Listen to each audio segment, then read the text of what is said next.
Single back. Remove the fullback from the I formation and spread out your receivers.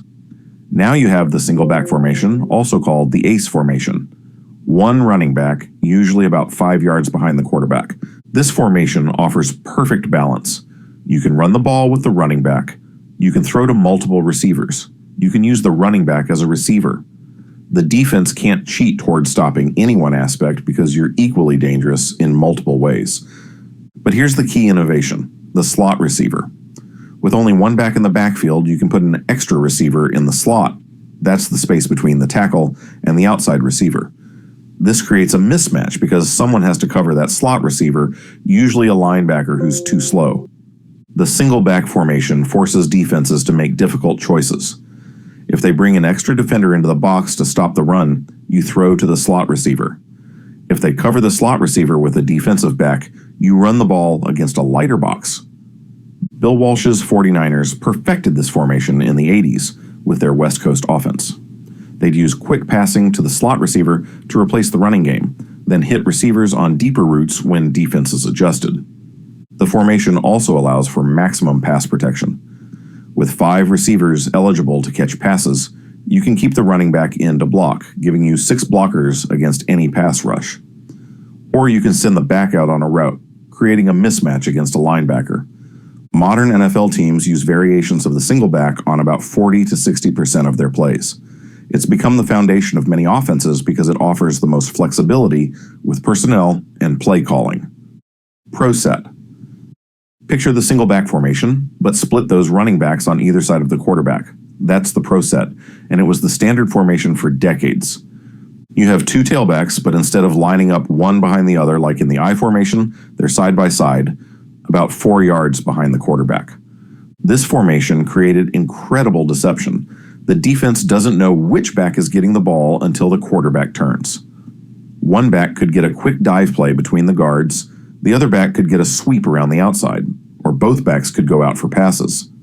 The quarterback has multiple options based on what he sees from the defense. The blocking schemes were devastating too. One back could lead block for the other on running plays. Both backs could stay in to protect against blitzes.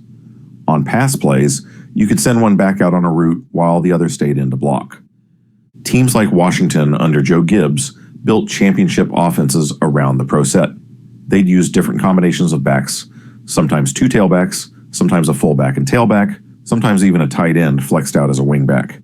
But the pro set died for the same reason as the I formation. Modern defenses use too many defensive backs. With only 2 receivers and 2 tight ends maximum, you can't stress defenses that put 6 or 7 defensive backs on the field. The formation occasionally shows up in short yardage situations, but as a base offense, it's gone. Teams realize they get more value from a 3rd receiver than from a 2nd running back. Shotgun. Now we get to the formation that changed everything, the shotgun. The quarterback doesn't line up under center. Instead, he stands 5 to 7 yards behind the center and catches the snap through the air. Red Hickey of the San Francisco 49ers brought the shotgun to the NFL in 1960, but Tom Landry's Dallas Cowboys made it famous in the 70s. They called it their signature formation, especially on 3rd down. The shotgun gives the quarterback massive advantages. He starts already in throwing position. No 7-step drop, no wasted time. He can see the entire field before the snap and identify where the defense is vulnerable. He has more time to throw because he's already set up in the pocket. But early shotgun teams couldn't run the ball effectively. The running back started too far from the line of scrimmage and couldn't build momentum. Defenses could focus entirely on stopping the pass because the run threat was minimal. Modern teams solve this problem with zone read plays. Here's how it works. The quarterback reads one specific defender, usually the defensive end. If that defender rushes the quarterback hands the ball to the running back. If that defender stays to stop the running back, the quarterback keeps the ball and runs. This puts the defense in an impossible situation. They can't account for both the quarterback and the running back with the same defender. Someone's always wrong, and someone's always running free. The 2007 Patriots used shotgun as their primary formation and scored 587 points, a record at the time. They combined Tom Brady's quick passing with running backs who could catch out of the backfield, making the formation incredibly versatile. Today, NFL teams use shotgun about as often as the single back formation. A few teams like the Cardinals and Eagles use it on more than 80% of their plays. It's become the standard because it maximizes the quarterback's vision and reaction time while still maintaining running threats. Pistol. Take the shotgun formation, but move the quarterback closer to the center and put the running back directly behind him. That's the pistol formation, and it combines the best of both worlds. The quarterback lines up only 3 to 4 yards behind center, closer than shotgun, but farther than under center. The running back lines up directly behind the quarterback, not off to the side like in traditional shotgun. Chris Ault at the University of Nevada developed this formation because he loved the vision benefits of shotgun, but hated how it hurt his running game. The pistol lets the running back attack downhill, straight toward the line of scrimmage, instead of sideways like in shotgun. This matters because momentum is everything in football. A running back who takes the handoff moving forward is much more dangerous than one who starts moving sideways and has to redirect toward the line. The pistol also makes zone read plays more effective. The quarterback and running back are closer together, making it harder for defenses to read who's getting the ball. The fake handoff looks more realistic, and the actual handoff is more secure. The Chiefs were the first NFL team to use pistol regularly in 2008. The 49ers added it when Colin Kaepernick became their starter. He had run it at Nevada under Chris Ault. By the late 2010s, the pistol became the foundation for RPO offenses. That's run-pass options where the quarterback decides whether to hand off or throw based on what he sees. The Ravens used it extensively with Lamar Jackson to create one of the most explosive offenses in NFL history.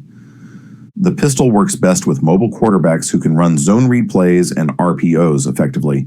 It's not as common with pocket passers who don't have running ability. Spread. Take the single back formation and replace the tight end with another receiver. Now you have 4 wide receivers and 1 running back. Welcome to the spread formation. The goal is simple. Force the defense to cover the entire width of the field. With 4 receivers spread out from sideline to sideline, the defense has to spread out too. This creates more space in the middle of the field and lighter boxes for running. Here's the mathematical beauty. If the defense wants to cover 4 receivers, they need to bring in their dime package, 6 defensive backs. That leaves only 5 defenders in the box to stop your running back. Your 5 offensive linemen plus the running back versus 5 defenders creates favorable matchups.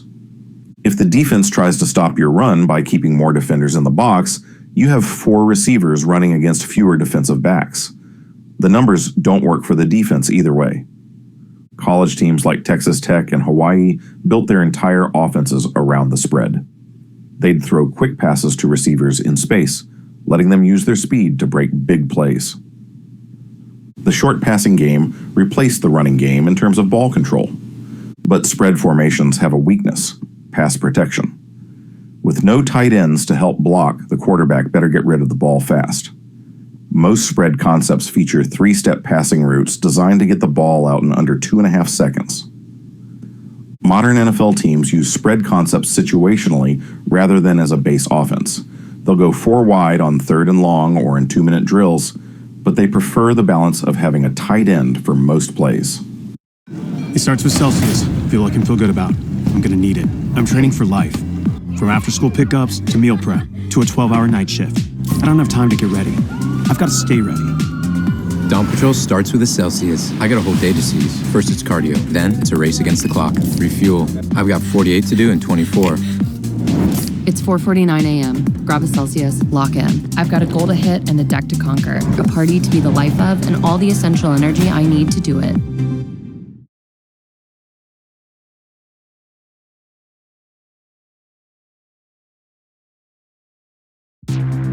Eve to me is basically freedom. It's a giant open universe where you can do whatever you want. You can have really relaxed, slow-paced stuff where you can take it easy. Or you could be on the edge of your seat, shaking, making split-second decisions. This is Eve. You know, it's a crazy universe where anything can happen, and however you want to do it, go for it. I would describe myself as a kind of a freedom fighter. My very first character was a Minotaur character because they just seemed like the coolest,